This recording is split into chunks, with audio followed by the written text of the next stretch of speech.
Hey guys, what's going on? I am so excited that you guys are here. My name is Matt Marcus, if you didn't know. And first off, thank you so much for watching this video because one, it means I created something that you're watching. Two, it means that I'm not talking to this camera alone in the middle of Nashville. And three, this is actually the launch of my real estate group, Velo Home.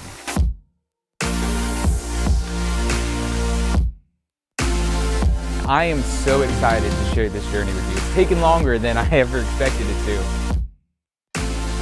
So we're going to be taking a look at how to build wealth in real estate, some of the most amazing homes here in town, what's affordable here in Nashville. We're going to take a look at some hidden hideouts here in town, and really all of this is for you so that you can build wealth in real estate. And also take a look at some amazing places here in town. So with that, here are the titles.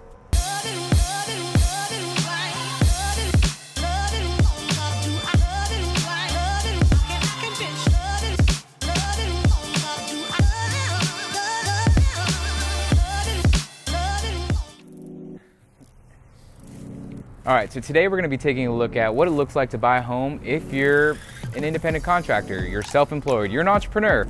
Well, amazing, you built a business, it's doing well, but the rules are very different if you are gonna be a salaried person who just receives a paycheck every week, or whether you are someone who's created their own business and income could be fluctuating.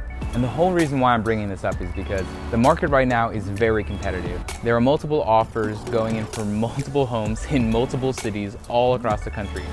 And so with that, if you can increase your ability to have a higher borrowing amount, you can possibly get into a home that you may have not been able to get into before. Or you can beat out other offers to get into the home that you really want to be in. And it might also increase your ability to be in an area that you want to be in that previously you wouldn't have been qualified for. And again, these are all conversations that you need to talk with your mortgage lender, your CPA, your finance person. So the reason why I wanted to do this video now is because we're right in the middle of tax season, and the way you file your taxes might actually inhibit your ability to purchase a home this year or next, because the way you file and the way you take your deductions will affect how much revenue you have. Now you're saying, of course, Matt, that makes sense. Now, why I'm trying to highlight that to you all who are entrepreneurs, whether you're pre-revenue as a startup, or whether you are a self-employed person who has a product, a service business, or whether you're someone like me who has just a 1099 job, whether you're a freelancer, videographer, or whatever that is.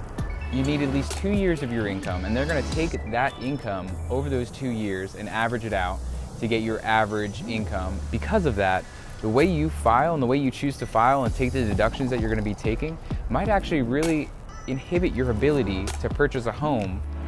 Okay, let me talk to you about the pre-revenue startup first, because I'm outside the Entrepreneurship Center right now, and this is actually one of the main places where we have accelerator programs, venture capital people, and people who are looking to launch businesses, whether they're tech-based or whatever.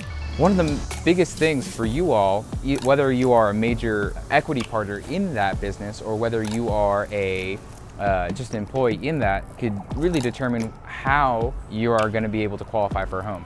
Okay, so let's talk about first about where you're getting your revenue from. Now, if you're a startup pre-revenue and you're a tech company and you've got investment, a venture-backed mortgage is going to be difficult to find, and the best way to do that is going to be talking to your banker who's handling all of your finances.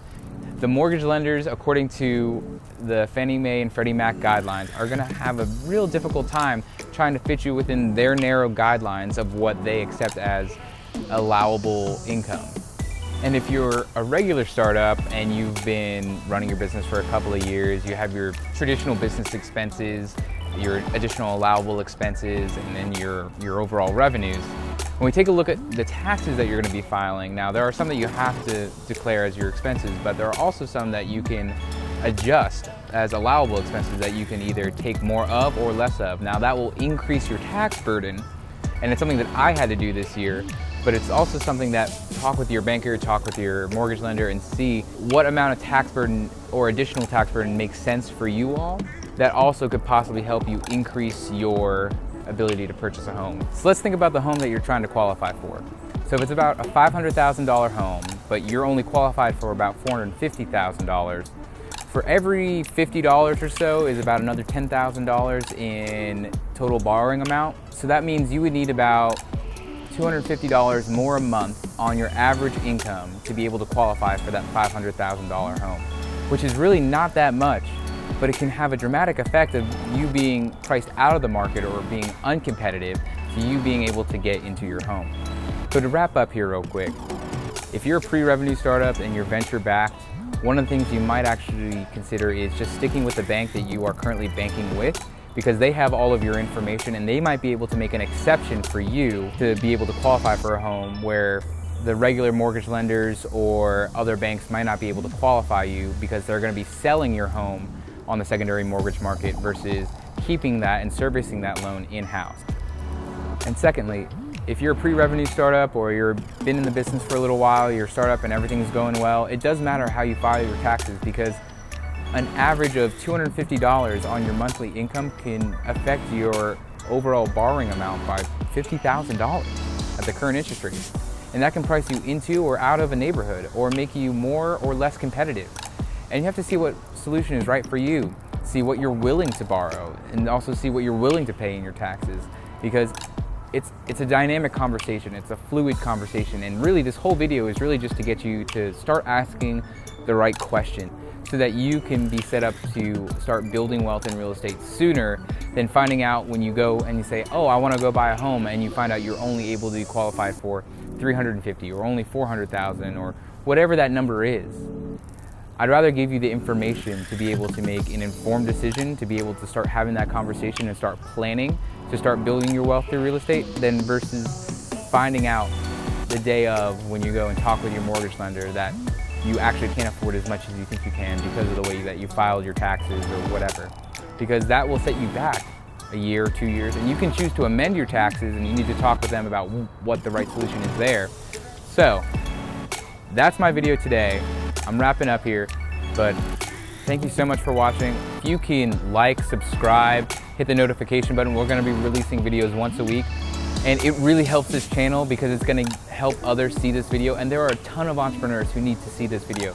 Maybe you yourself are an entrepreneur and you didn't know this stuff. So please share it with everybody. Thank you so much, and don't forget to hit the like and subscribe button.